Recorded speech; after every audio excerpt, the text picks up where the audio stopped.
So here I have taken, this is a empty cup. So it is full of water. So రెండింటిని నేను ఏం చేస్తున్నా, ఈ price stand పైన పెట్టేస్తున్నా.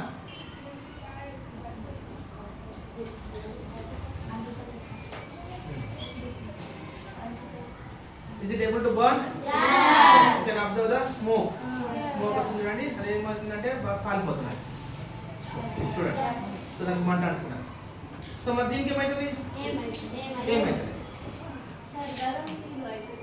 కొంచెం అది బర్న్ అవుతుంది అనమాట.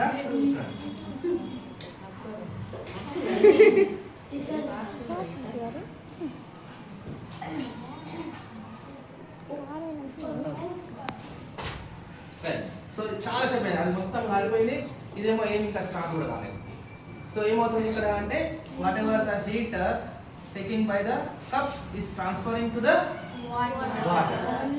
సో వేడి అవుతుంది ఇక్కడ పోతుంది హీట్ అంతా, అంటే అక్కడ ఉన్నటువంటి వాటర్ పోతుంది. ఆ వాటర్ అంతా హీట్ని అబ్జర్వ్ చేసుకుంటుంది. సో ఈ వాటర్ దీని యొక్క దోస్త్ అన్నట్టు. దేని దోస్తు? కప్పు దోస్తు.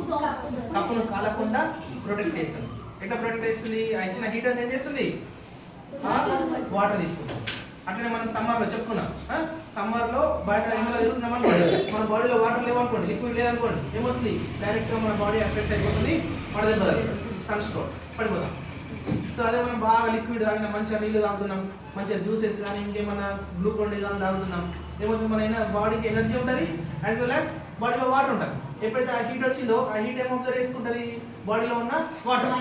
సో అట్లా మనకి ఏం కాకుండా ఇట్లా ప్రొటెక్షన్ ఉంటుంది అన్నమాట. చూపి ఒకసారి తీసుకురా.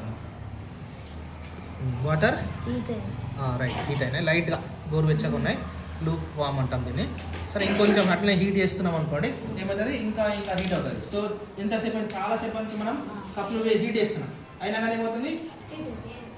ఏమి కూడా బర్న్ అయితే లేదు, ఈ వైపర్ కప్ బర్న్ అయితే లేదు, అందులో ఉన్న వాటర్ మాత్రం హీట్ అవుతుంది.